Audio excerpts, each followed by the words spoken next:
All right, from the Federalist, April 29th, 2020, by Sean Davis. Explosive new Flynn documents show FBI goal was to get him fired. Handwritten notes from the FBI that had been withheld from Michael Flynn and his defense team show that the FBI's goal in investigating and ambushing Flynn was to get him fired.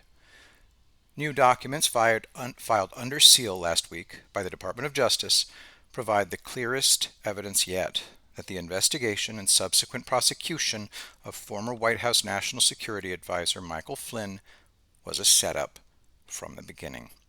Handwritten notes from the Federal Bureau of Investigation that had been inappropriately withheld from Flynn's defense team for years show that a key goal of the agents investigating Flynn was, quote, to get him to lie so we can prosecute him or get him fired. In early 2017, FBI agents planned to question Flynn under false pretenses and without his attorneys present regarding his conversations with Russian Ambassador Sergei Kislyak. At the time of those conversations, Flynn was the top foreign policy advisor of President-elect of the United States. By the time of the ambush FBI interview, Flynn had already been appointed as White House National Security Advisor. In the handwritten FBI notes, the note-taker, whose identity was not made clear in the document production, wrote that an alternate goal is to, quote, get Flynn to admit breaking the Logan Act, a reference to a 1799 law restricting communications between private citizens and foreign governments. The law is widely viewed as unconstitutional and has never been used to successfully prosecute a single American citizen. The previously secret notes do not explain that Flynn was not a private citizen, but rather the incoming National Security Advisor at the time of his conversations with world leaders. Accusations that Flynn was a traitor to his country who violated the 1799 law gained steam following the criminal leak of top-secret information to Washington Post columnist David Ignatius.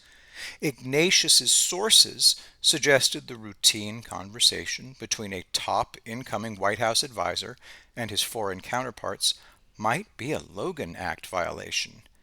As absurd as the suggestion was, Ignatius dutifully parroted it.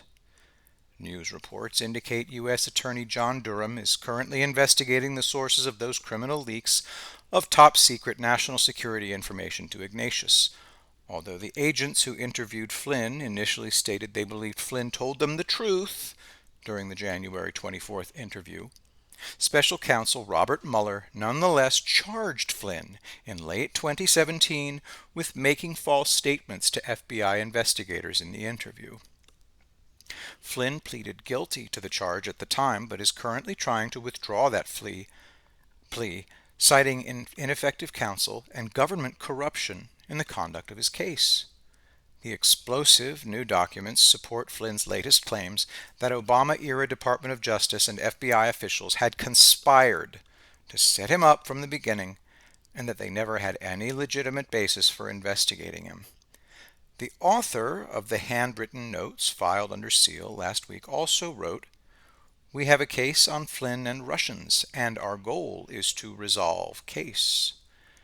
Despite those claims of treasonous Russian collusion, Mueller found after a sprawling, multi-year, multi-million-dollar investigation that there was zero evidence of illegal collusion between the Trump campaign and the Russian government to steal the 2016 election from Democrat nominee Hillary Clinton.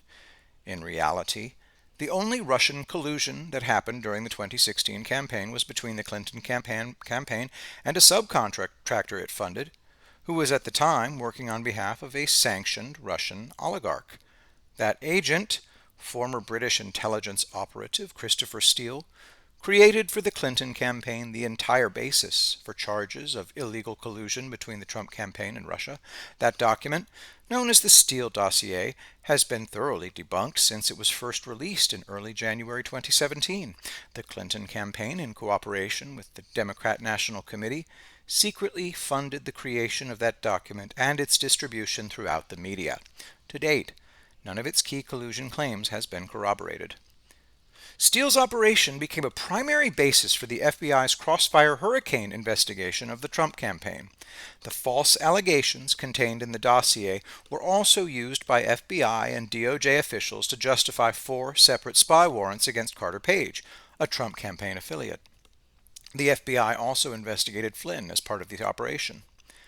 The FBI notes also show that the author of the document had misgivings about the FBI's conduct in interviewing Flynn. Quote, I agreed yesterday that we shouldn't show Flynn, redacted, if he didn't admit, the FBI author wrote. I thought about it last night, and I believe we should rethink this. We regularly show subjects evidence with the goal of getting them to admit wrongdoing, the notes said. I don't see how getting someone to admit their wrongdoing is going easy on him. The redaction portion of the notes is believed to reference transcripts of phone calls between Flynn and other foreign officials. Those transcripts have never been publicly released, making it impossible to independently assess whether Flynn lied about those conversations. The handwritten FBI notes end with a prophetic line, given the voluminous evidence of misconduct by FBI and DOJ officials in their investigation of Trump and their attempt to oust him from office. If we're seen as playing games, the White House will be furious, the author wrote. Protect our institution by not playing games. Flynn is awaiting a ruling on his motion to have the entire case dismissed. You can read the documents unsealed and made available on the public court docket earlier this evening by going to the Federalist.